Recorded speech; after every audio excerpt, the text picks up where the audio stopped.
एक बार शीतला माता ने सोचा कि चलो आज देखूं कि धरती पर मेरी पूजा कौन करता है और कौन मुझे मानता है। यही सोचकर शीतला माता धरती पर राजस्थान के डूंगरी गांव में आई और देखा कि इस गांव में मेरा मंदिर नहीं है और ना ही मेरी पूजा होती है। माता शीतला गांव की गलियों में घूम रही थी, तभी एक मकान के ऊपर से किसी ने चावल का उबला पानी नीचे फेंका। वह उबलता पानी शीतला माता के ऊपर गिरा, जिससे शीतला माता के शरीर में फफोले छाले पड़ गए। शीतला माता के पूरे शरीर में जलन होने लगी। शीतला माता गांव में इधर उधर भाग भाग के चिल्लाने लगी, अरे मैं जल गई, मेरा शरीर तप रहा है, जल रहा है, कोई मेरी सहायता करो। लेकिन उस गांव में किसी ने शीतला माता की सहायता नहीं की। वहीं अपने घर के बाहर एक कुमारन महिला बैठी थी। उस कुम्हारन ने देखा कि अरे ये बूढ़ी माई तो बहुत जल गई है, इसके पूरे शरीर में तपन है, इसके पूरे शरीर में फफोले पड़ गए हैं, ये तपन सहन नहीं कर पा रही है। तब उस कुम्हारन ने कहा, हे माँ, तू यहाँ आकर बैठ जा, मैं तेरे शरीर के ऊपर ठंडा पानी डालती हूँ। कुम्हारन ने उस बूढ़ी माई पर खूब ठंडा पानी डाला और बोली, हे माँ, मेरे घर में रात की बनी हुई राबड़ी रखी है, थोड़ा दही भी है, तू दही राबड़ी खा ले। जब बूढ़ी माई ने ठंडी ज्वार के आटे की राबड़ी और दही खाया तो उसके शरीर को ठंडक मिली।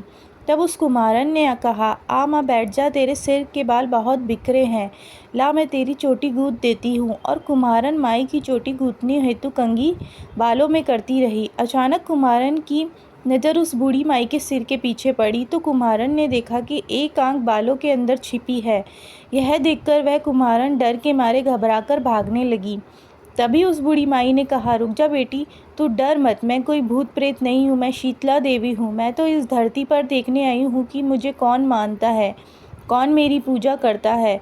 इतना कहकर माता चारभुजा वाली हीरे जवाहरात के आभूषण पहने, सिर पर स्वर्ण मुकुट धारण किए अपने असली रूप में प्रकट हो गई। माता के दर्शन पर कुम्हारन सोचने लगी कि अब मैं गरीबहीन माता को कहाँ बिठाऊं। तब माता बोली, हे बेटी, तुम किस सोच में पड़ गई। तब उस कुम्हारन ने हाथ जोड़कर आंखों में आंसू बहते हुए कहा, हे माँ, मेरे घर में तो चारों तरफ दरिद्रता बिखरी हुई है, मैं आपको कहाँ बिठाऊं। मेरे घर में तो ना चौकी है, ना बैठने का आसन ही। तब शीतला माता प्रसन्न होकर उस कुम्हारन के घर पर खड़े हुए गधे पर बैठकर एक हाथ में झाड़ू, दूसरे हाथ में डलिया लेकर उस कुम्हारन के घर की दरिद्रता को झाड़कर डलिया में भरकर फेंक दिया और उस कुम्हारन से कहा, हे बेटी, मैं तेरी सच्ची भक्ति से प्रसन्न हूँ, अब तुझे जो भी चाहिए मुझसे वरदान मांग लो। तब कुम्हारन ने हाथ जोड़कर कहा, हे माता, मेरी इच्छा है अब आप इसी डूंगरी गांव में स्थापित होकर यहीं निवास करें, और जिस प्रकार आपने मेरे घर की दरिद्रता को अपनी झाड़ू से साफ कर दिया, ऐसे ही आपको जो भी भक्त होली के बाद की सप्तमी को भक्ति भाव से पूजा कर अष्टमी के दिन आपको ठंडा जल, दही व बासी ठंडा भोजन चढ़ाए, उसके घर की दरिद्रता को दूर करना एवं आपकी पूजा करने वाली महिला का अखंड सुहाग रखना, उसकी गोद हमेशा भरी रखना।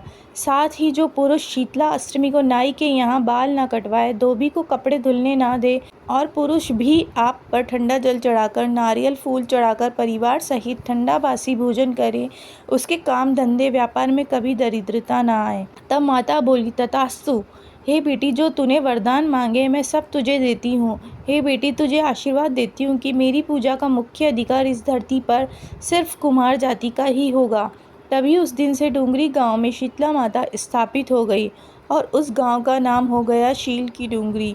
शील की डूंगरी भारत का एकमात्र मुख्य मंदिर है। शीतला सप्तमी के दिन यहाँ बहुत विशाल मेला लगता है। बोलो शीतला माता की जय।